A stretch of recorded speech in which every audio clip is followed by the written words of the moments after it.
Welcome into another edition of Preps to Pros. I'm Cooper Petagna, national recruiting analyst with 24/7 Sports, alongside my colleague Andrew Ivins, covering the states of Florida and Georgia. And we got a jam-packed show for you today. Caleb Downs, the number one safety in the country, off the board to the University of Alabama, and Nick Saban, top 247 linebacker Malik Bryant to the Miami Hurricanes. We'll also get to Andrew Ivins' juice. We'll talk about some former five-stars that have an opportunity to break out in 2022. And then we'll get to a top 247 commitment recap and some final thoughts. But Drew, let's get right into it, my man. The number one safety in the country, just mentioned it earlier, five-star Caleb Downs, Alabama, Ohio State, a couple of the biggest blue chip programs in the country in the mix for Caleb Downs from the state of Georgia. He ends up saying, hey, I'm going to go play ball for Nick Saban. Nowhere else better to do that. Drew, what are your initial thoughts on Caleb Downs' commitment to the Roll Tide? Nick Saban's still GOAT, man, right? You know, this was a heavyweight battle. You mentioned it. First recruit Kirby Smart saw after he won a national title back in January was Caleb Downs Friday morning. So he goes all the way out there and sees him. You know, Marcus Freeman and Notre Dame are in there. We've talked so much about the Irish and what they're able to do. And to me, Caleb Downs is a kid that kind of belongs at Notre Dame in terms of his mindset, what he brings to the table. But at the end of the day, he's signing up to play for Nick Saban, and I can't blame him. I mean, 11 straight years Alabama has had a defensive back selected in the NFL draft, 18 over that time span. And we think Caleb Downs is going to be the next guy up. I mean, Cooper, I know you call him the safest prospect or one of the safest prospects in the class of 2023, and I completely agree. I think he's got one of the highest floors of any prospect in the class. And when you look at Caleb Downs, Drew, a lot of the intangible feedback when you start talking about the player has been about the intangibles with him, but he is a chameleon in the secondary. I mean, you look at his film from his junior season.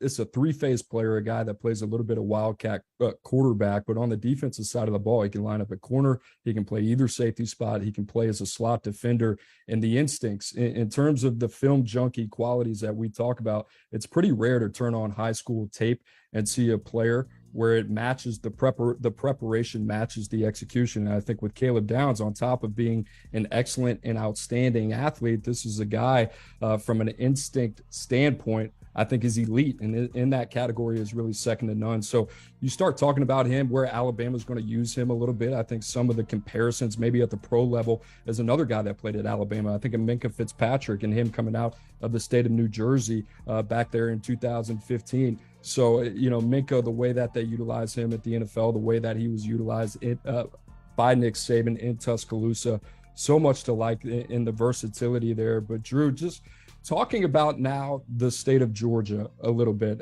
two of the top 10 players in the state now off the board to the University of Alabama, another two off to Clemson and Dabo Swinney. Only two so far, that would be C.J. Allen and Bo Hughley, are staying in state with the Georgia Bulldogs. Now, the Bulldogs have the number 3 class in the country. I don't think anybody's panicking if you're Kirby Smart in that regime over there in Athens. But what is there any cause for a little bit of concern now that you got Alabama, Clemson coming in, taking some of the top players in the Peach State? I don't think so. You know, I think Georgia under Kirby Smart, he has made the decision that he wants to recruit nationally. And look at what the Bulldogs just did, winning the college football playoff. So obviously it's turned into a national brand. And, you know, we talked about on the last show when Jonel Aguero picked the Bulldogs. The show before that, we were talking about 3 of the nation's top linebackers signing up to play for UGA. So I don't think there's any reason to be concerned now. You know, a legacy recruit like Justice Haynes, a highly ranked running back picking Alabama, that one certainly stings. And so does Caleb Downs, but it's not like Georgia's not getting talent. They're going to have a roster to compete with Alabama. They're going to have a roster to compete with Clemson. So I'm not hitting panic in any way on this one, even though Caleb Downs is one of our favorite prospects.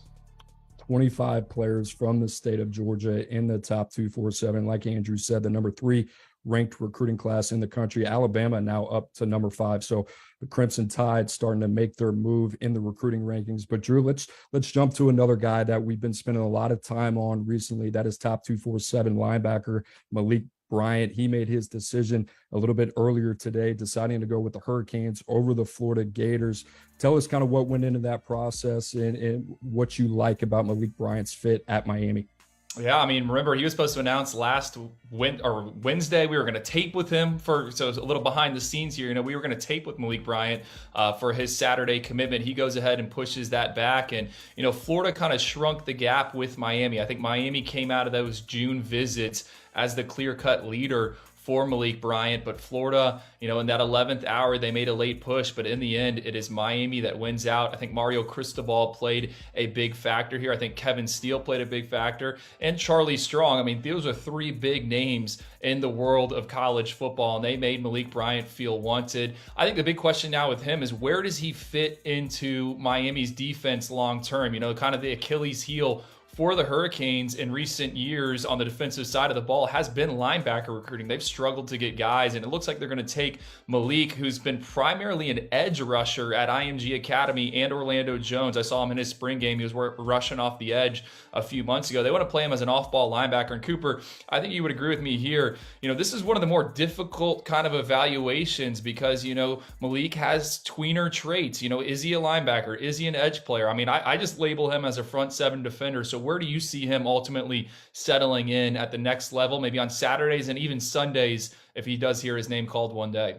We've gone back and forth on this discussion, even dating back to his time at IMG off the edge. He was about 6'2", hovering around there, 235 pounds just a year ago. So already you look at his body type, and in terms of the growth potential, in terms of how much room he has to grow, I think that's pretty limited for Malik Bryant now, but that's a double-sided coin there. So I think for him, he's going to be a player that's going to be ready to play at the next level. I think the transition to an off-ball linebacker is going to be something that's going to benefit him in the long run, not only on Saturdays, but on Sundays as well, if he has that opportunity. And, he slid back a little bit in our rankings, I think from the mid-60s to the number 90 player in the country, but that's still considered a top 105 draft pick. That would be in the third round. So we still like Malik Bryant. And like I said, I think for him, his type of athleticism, the speed and space backer, that's what you want. You kind of want to be able to tap into that athleticism, put that guy in space, and I think he'll make an easy transition there. But certainly a lot to like if you're in Miami. He'll join a linebacker class with another top 247 linebacker in Popo Aguirre, and then also Bobby Washington as well, who I think is an athletic backer who's got some developmental upside. So Kevin Steele, Charlie Strong, definitely going to have some talent to work with in Coral Gables. But Drew, now let's transition to the juice. And when we were talking about this before the show, you said, Coop, this could be a monumental couple of days for Central Florida and Gus Malzahn. What do we have on tap in Orlando?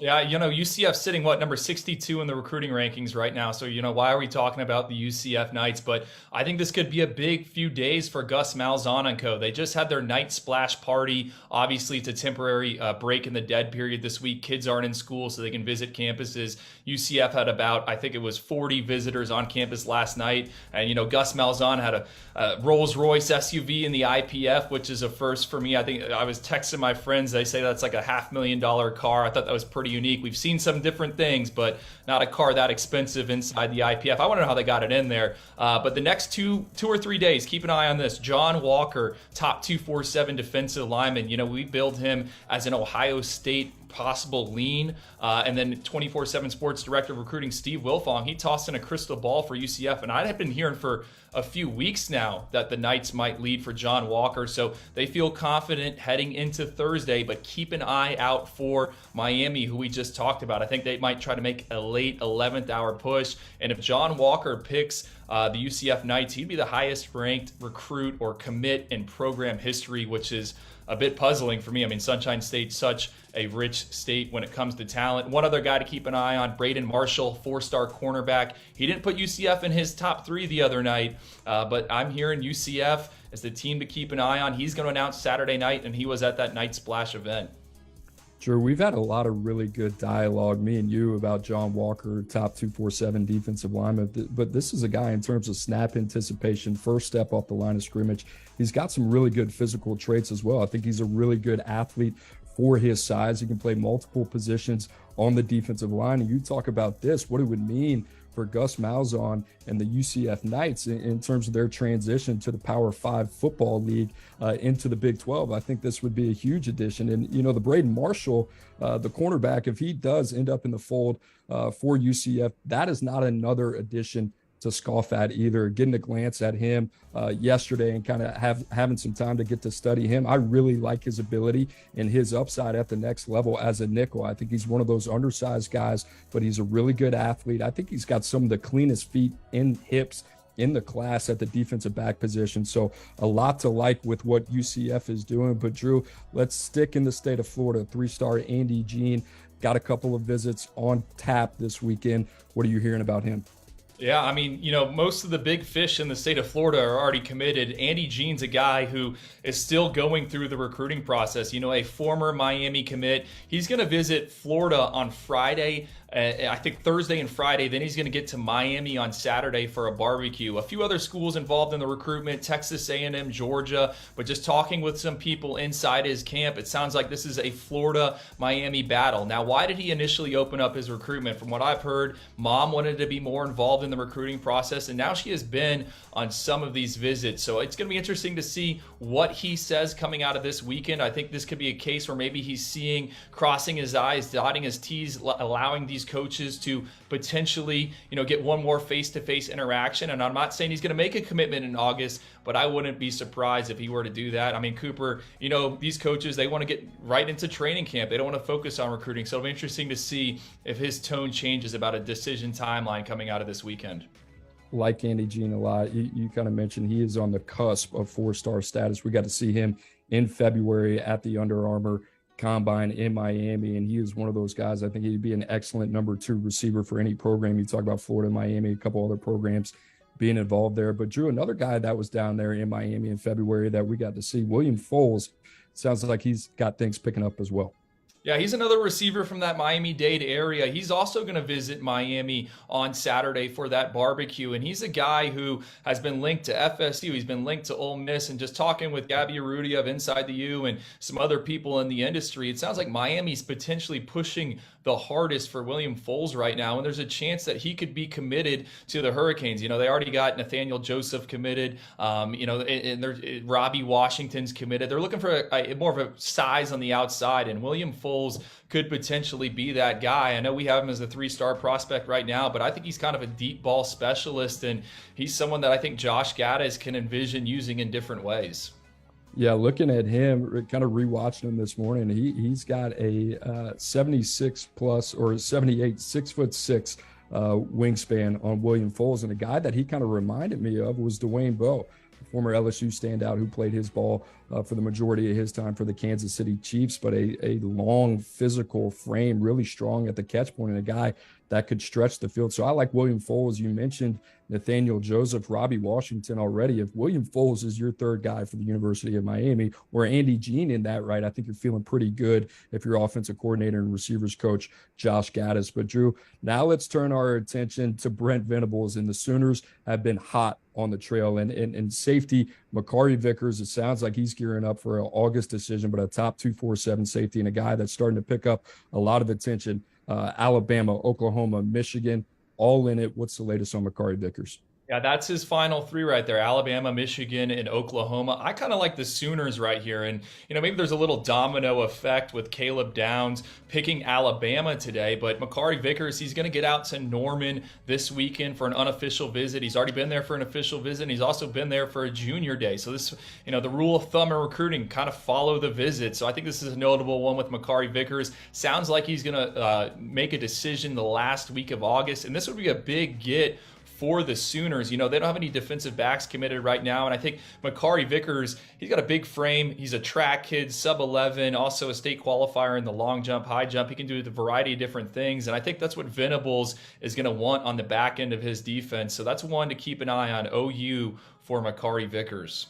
Kind of reminded me a little bit of DeMarco Helms out at DeMatha, who now plays his ball at Alabama, strong safety over there in Tuscaloosa. But I like Makari Vickers. Like, the more you study this kid, the more you like him. He's a 3-phase player. He's got offense and defensive production. You mentioned the sub 1100 meter.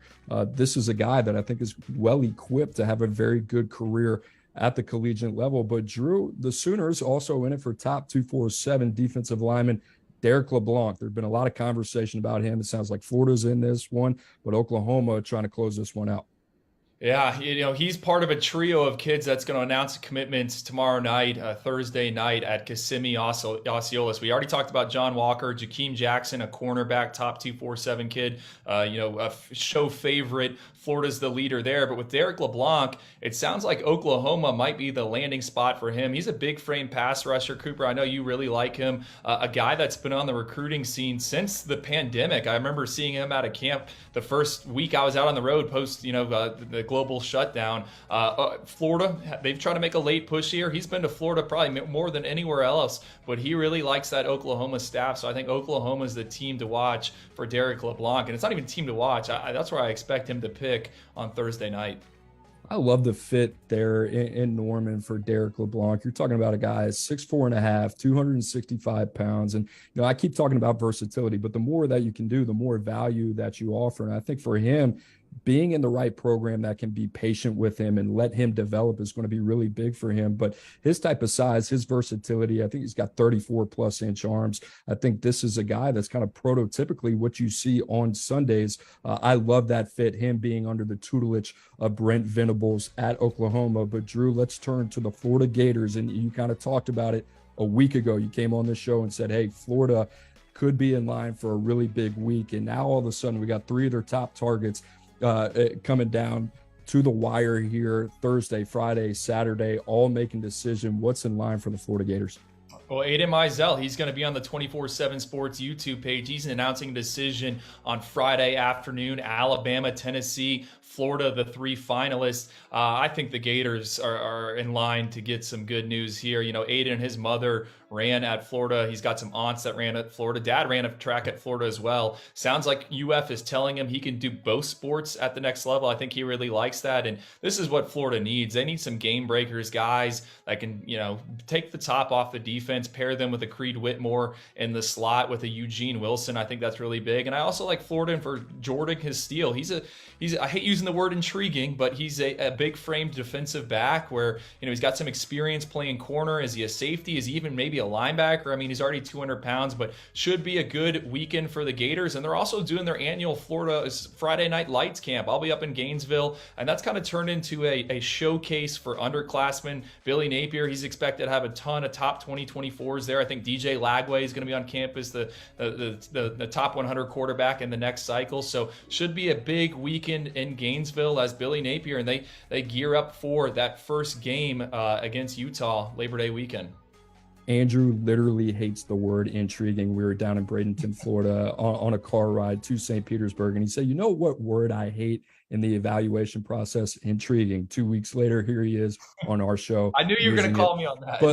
And I should, but let's talk about some intriguing prospects, right? Because I think two or three, or maybe all three of these guys kind of fit in that category a little bit. And let's start with Aidan Mizelle, the top 247 receiver and a guy that we really like, but he is a 10.6, 600 meter. He's got an excellent track and field background. And I think this is a guy, after revisiting him, that can play early for the Florida Gators, because if it's one thing that's going to get you on the field early at the next level, it's going to be speed. And that's what I like about Aidan Mizelle. And I think when we think of him, we automatically think about track and field, but looking at him, looking at the athlete, his ability in space, the elusiveness with the ball in his hands, I think this is going to be a guy that can factor in day one. The other guy, Jakeem Jackson, 6'1.5", 180 pounds, a 6'4" plus wingspan. I think that actually might be 6'5". I'm sorry. So I got that wrong, but this guy is a long, prototypical corner prospect that still has room to grow. He's a three-phase player. He's got offensive production, and that translates to the cornerback spot. You look at his ability to play the ball in the air. He's a very physical press corner. I think this guy is tailor-made for the SEC. And then that last one, Jordan Castile, that you talk about, that safety, 6'2", 205 pounds plus. This is what you want. He plays corner at the high school level, and his transition to the safety position, ultimately, if that's where he ends up at the next level, I think that's going to be a smooth one. So you're talking now about Florida and where they are, 6 players in the top 247.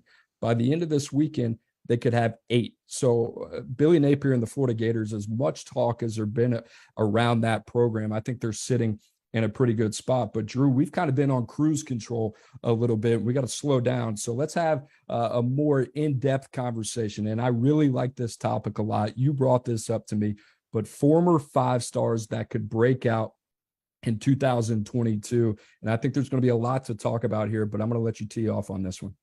Yeah, I mean, I don't know about you, but I've been watching all the media days for the big conferences, and it's always fascinating to just hear what the coaches say. Hey, this freshman could play. This former 5-star might have a big role for us. So I thought this would be a fun topic. What guys are former blue chippers, former big names that could emerge on the scene and be household names by week 4, week 5. And I think for me, starts at the top of the list with Leonard Taylor, former number 4 player in the country, or was it number 3? I mean, Miami, Manny Diaz and that staff, I mean, they hardly use Leonard Taylor, even though he graded out as the Hurricanes' top run defender as a true freshman. He only played 200 snaps, and I think with Kevin Steele coming in, running an aggressive 4-3 look, I mean, Auburn, they've had a ton of success up the middle in recent years. I think Leonard Taylor is in line for a big season. I think Miami's defense as a whole has gotten much better. They brought in a bunch of transfers, and I think, to me, Leonard Taylor is someone that will take a monster step here in 2022. And if we were playing the NCAA football game, I mean, and you rush with an interior guy, he's going to have that little impact star underneath him if you're playing with the Miami Hurricanes defense.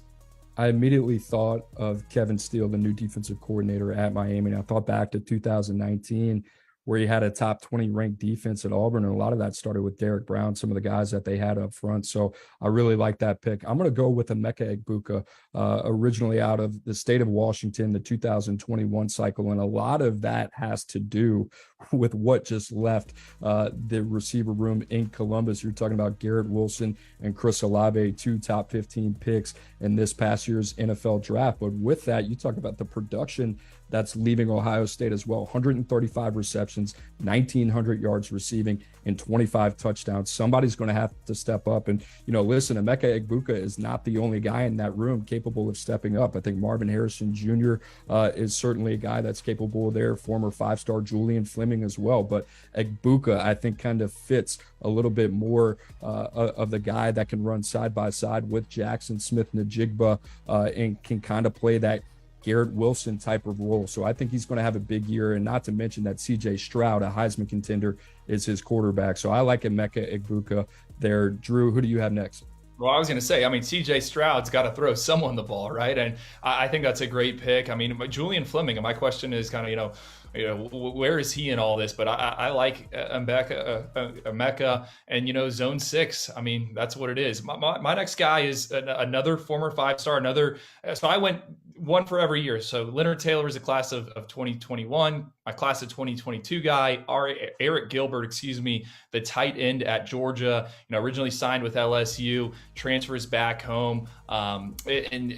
Stetson Bennett had this line at SEC Media Days. He said that Eric Gilbert understands the scramble drill and how to get open when plays break down. And to me, that really stood out, because I think when you look at Darnell Washington, when you look at Brock Bowers, Brock Bowers is good at everything. Darnell Washington's a big frame guy, but I think as a pass catcher, when you talk about Georgia's tight ends, Gilbert might be the best guy. And, so I'm watching on him. I think he's going to have to manage his weight a little bit. I think there was reports out there that he was over 260 pounds at the start of spring camp, but Georgia's probably going to be in a lot of 13 personnel this season. And I think Eric's a guy that could put up some big numbers and kind of right the ship, correct things, get back on track after he made some plays in 2020 as a true freshman there at LSU. Oscar Delp, a top 247 tight end, also in that tight end room for Todd Hartley. Todd Hartley, who we love, a part of the Preps to Pros hypothetical coaching staff. We love him. We just locked him in to a long-term deal. But you talk about Eric Gilbert. Eric Gilbert as day one NFL potential, and you talk about that combination with All-American Brock Bowers already, who kind of burst onto the scene as a freshman from Napa, California. Think of all the possibilities if you're Kirby Smart in that offense there, and what a treat for Stetson Bennett to be able to have all those type of weapons at his disposal. But Drew, I'm going to move on to another guy in the SEC, and that's defensive lineman Mason Smith. Had a very good year last year as a freshman in Baton Rouge at LSU, was an all-SEC guy that got anointed there. But, you look at the production that he had last year, and now new defensive line coach Jamar Cain coming over from Oklahoma. He had a quick cup of coffee with Lincoln Riley out in Los Angeles. But Mason Smith was a guy that you felt his impact even last season. I think statistically had a pretty good year, had 5 tackles for loss, 4 sacks already. This is a guy that I expect to be the heart of LSU's defensive line. You talk about the guys that he's going to be able to play with, B.J. Ojolari, Ali Gay, Jaquelin Roy, some of these guys up front. I think LSU is going to be very stout up front, and I think Mason Smith is going to be a big part of that. Number 31 player coming out in 2021, the number 7 defensive lineman. I think he has the chance and the potential to be the next great one at LSU. Well, let's stick in the SEC for my last one right here. We're going to go to Arkansas. How about Jalen Hazelwood, former 5-star wide receiver? And I said I went class of 2021, class of 2020, and then class of 2019. I mean, Jalen Hazelwood's a guy that was at Oklahoma. He played at Oklahoma. He's going to wrap things up in Fayetteville. And I think this is a guy that could have a monster season. Obviously, Sam Pittman, that offense, they want to ground and pound. But they still want to open it up. And we saw what Treylon Burks did last season. Obviously, he went in the first round of the NFL draft. And I think someone's going to have to step up. And just looking at that roster, looking at the 2 deep, I don't think it's going to be Warren Thompson. I remember Warren Thompson coming out of high school, but I also remember Jaden Hazelwood, watching him at the opening finals, watching him at Miami's Paradise Camp. I think this is a dude, and he's got kind of a similar build to Mr. Burks. Maybe he's not as heavy as him, but he's got the size. And I think, Arkansas is going to want to work Rocket Sanders on the ground behind that big offensive line with KJ Jefferson, and they're going to lull defenses to sleep, and then you hit Jaden Hazelwood over the top. So I think he's a guy that could, kind of resurrect his career at Arkansas and get back on track and get towards the NFL draft.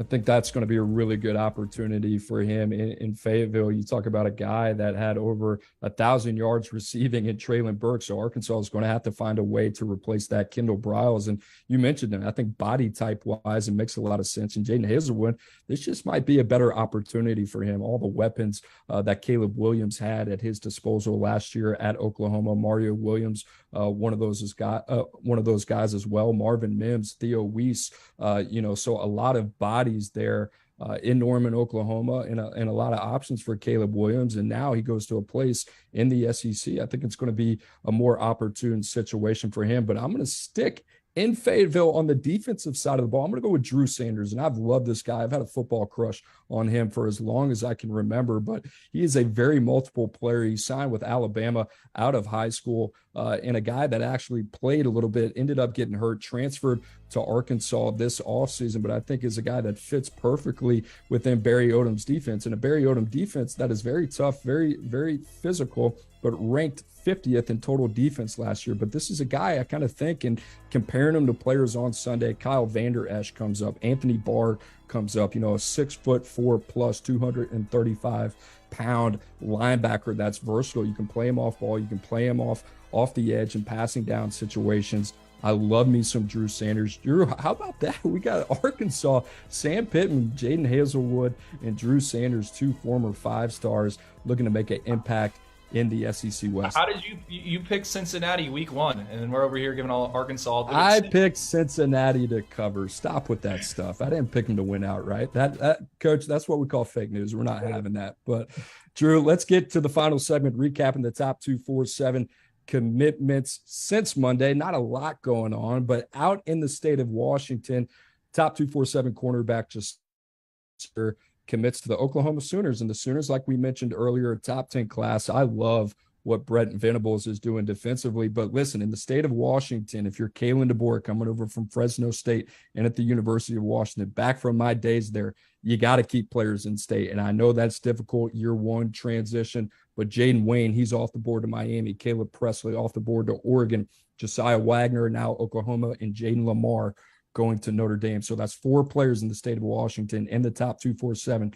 They're gone. They're out of here. I think that's something we got to keep our eyes on. But Drew, let's stay out west. Michael Buenuelos, also from the state of Washington, Kennedy Catholic out there, and he commits to USC. This was a USC-Oregon battle. And Drew, we kind of talked about why this is important. There are 0 offensive and defensive linemen in the top 247 from the state of California. So what does this mean for Lincoln Riley, and kind of big picture wise, why it's so important to lock down some of this premium beef?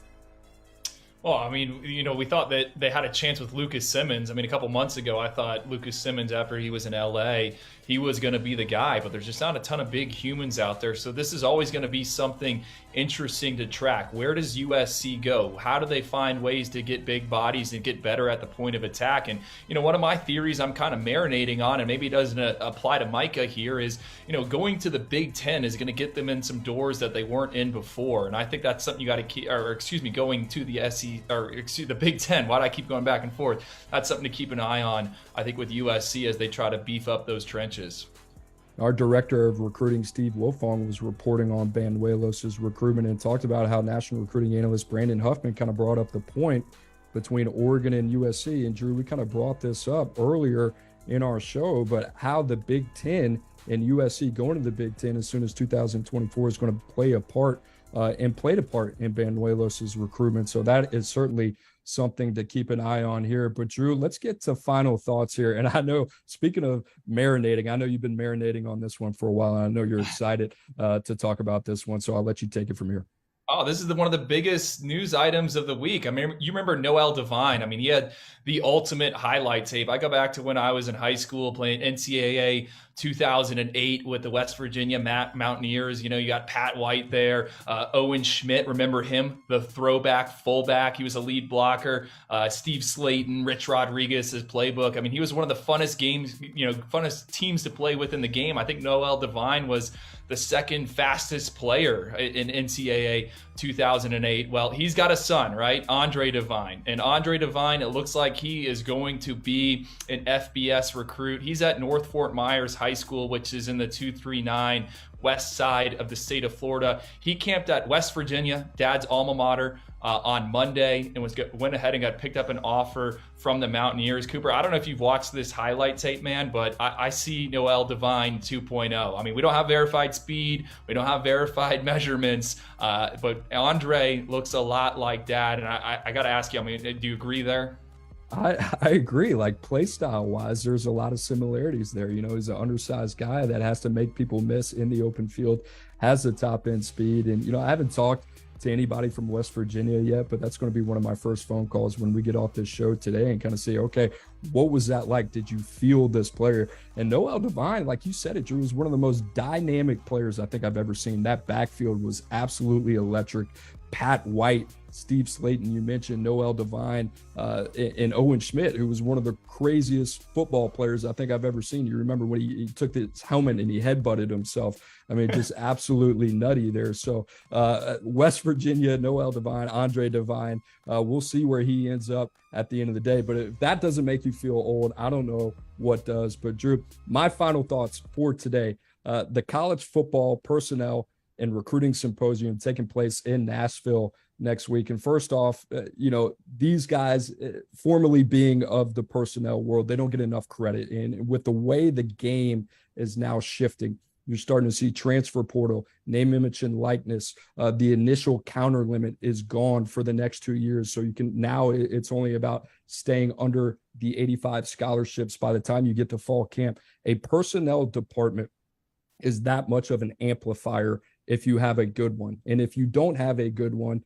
that's going to show up as well. So I think the balance between short-term and long-term roster building now more than ever is really important. And I think investing in this area of your program is really important. And I want to talk about Auburn a little bit. They went out and hired Drew Fabianich as their general manager at Auburn. He also has the title of director of scouting and development. And along with Fabianich, since he's been there, they hire Cole Brown as their assistant director of player personnel and scouting, who had some experience with the New York Giants. And I think that is very fascinating. And I think when you look at college football and how it's different from the NFL, it's the acquisition. It's the way that you acquire talent at the NFL level. Obviously, you have the NFL draft, you have free agency, you have the trade market.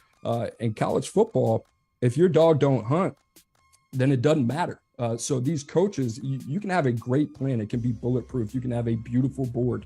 You can identify the right guys. But if your coaches don't go out on the recruiting trail and execute and aren't able to reel these guys in, then it doesn't matter. So that, to me, as we start to see college football recruiting and personnel offices shift more to an NFL model, which I believe is the right path, to me, now more than ever, you got to have alignment from the top down, and that's got to be your head coach all the way down to your coaching staff, your 10 assistants, and then with your personnel department as well. So that's going to be interesting. It's a great event. Going to be a bunch of great speakers there. Hall of Famer and former GM of the Indianapolis Colts, Bill Polian, will be there. Director of the Senior Bowl, Jim Nagy, will be there. Kevin Colbert and more. So Andrew Ivins, Steve Wilfong will all be there in Nashville. We're hoping to learn a little bit, but that is it for us. We appreciate you guys jumping on the show. And like I said, if you have not done it already, 24/7 Sports YouTube page, make sure that you subscribe and throw us a like on there as well. So much going on, Recruiting Central, for everything that you need. Also, if you have any comments, suggestions, questions, make sure that you tweet at Andrew Ivins and myself on Twitter all the time. That's obviously our jobs, but don't be afraid to slide into our DMs. But for Andrew Ivins, I'm Cooper Petagna, and I appreciate you guys being here. We'll be back Monday, 2 p.m. Central. We'll see you then.